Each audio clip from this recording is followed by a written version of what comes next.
At different fora since taking up the mantle of Nigeria's leadership, the Buhari government has continuously insisted on stripping corruption of its clothing in Nigeria.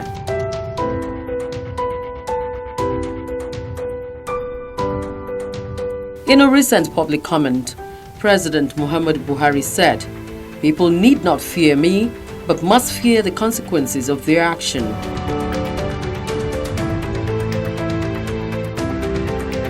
Perhaps this is coming to reality as arrests and prosecution of some former public office holders and notable Nigerians flood the news.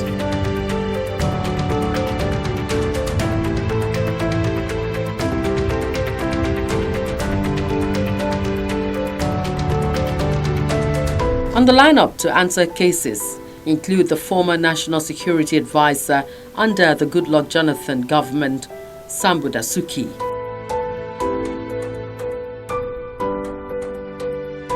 The Eagle Eye of the Economic and Financial Crimes Commission cites an alleged illegal diversion of 32 billion naira meant for the purchase of arms to fight terrorists in the northeast.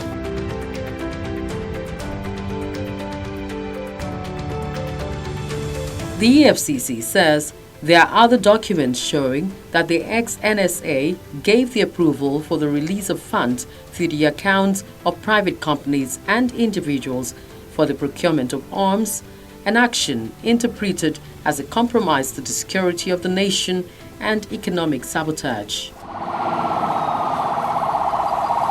There are ordinary men there who stole a goat.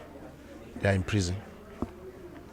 Here, the effect of this crime alleged against them is me, you and Mahai. We understand the effect.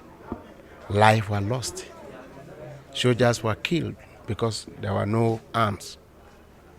So money that are meant for this purchase of these arms were the subject matter of this charge. Then should they then be encouraged and say, go home without no condition? They were even suggesting that the court should release them on self-recognizance. So that's why I was passionate about that, and I said, no, it cannot be done like that. Offenses that attract capital punishment, bail is still allowed. But this one is just about financial crimes. Maximum is just a term of imprisonment. So that is why we are saying that they be granted bail. And under the law, it is the prosecution that should produce the reasons, or that has the duty or the burden to prove or show that they are not entitled to bail. Mr. Dasuki is being questioned alongside others, including the former Minister of Finance, Bashir Yuguda, the former Director of Finance and Administration in the office of the NSA, Shuaibu Salisu, a former Director of the Nigerian National Petroleum Corporation NNPC, Aminu Babakusa, and 2 companies. They plead not guilty to the charges against them.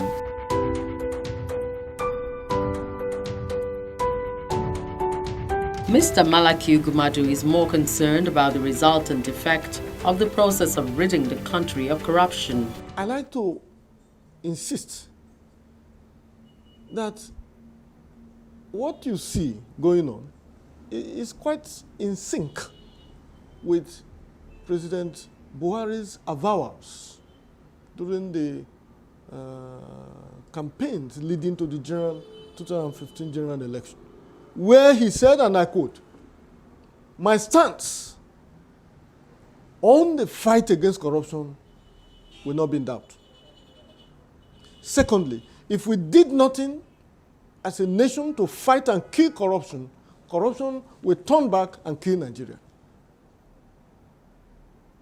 But the caveat to enter is to say that the fight against corruption is not so much about the arrest and detention of suspects.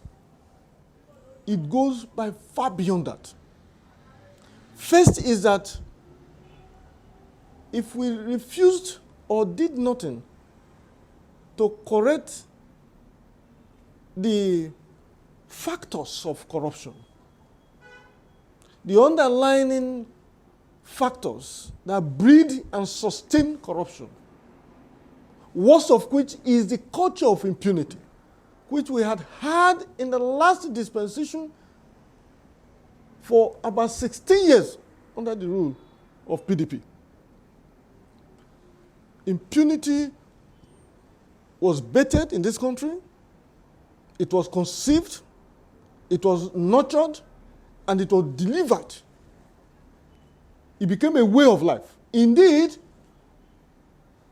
we were not just dealing with the transgressions of the day, that is, the infractions of the law. We were by far more contending with the worst stage of that corruption, which is the impunity. In other words, I will do it, nothing will happen. The revelations of $12.1 billion, $4.2 billion in one transaction, in one deal alone. Do not forget, bear in mind, my brother, that we're talking about arms deal alone. We have not gone to the privatization deal. We have not gone to the education trust deal. We have not gone to all sorts. We're just talking of one. And the political class had gone beyond. No person steals millions in their ranks. It means you are not sharp. They are all. So, it's clear. Since it is clear, and since the country is now bleeding and gasping for air, the least expected is that, one, to put an end to that culture of impunity, people must go in through the due process.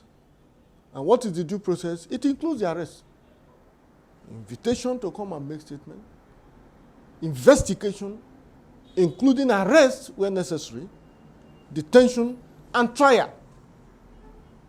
If you get the bail from the court, thank God. But you must face trial.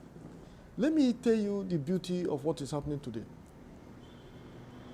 Given the implications of what they have been doing, what the political class have been doing over the years, the average Nigerian is so conscious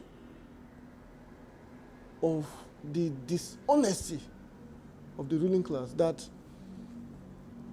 it doesn't just revolve around the statutory bodies to now fight corruption. The truth is that the Nigerian people, the civil society, in short, in my own case, that is the Committee for the Defense of Human Rights that I lead today, we have taken a position, namely that the statutory agencies of government saddled with the responsibility to tackle corruption in the country, from the ICPC to the EFCC to the Code of Conduct Bureau, including the Nigerian Police Force, no less the Advisory Committee on the Presidential Advisory Committee on Corruption, will be allowed to do their work.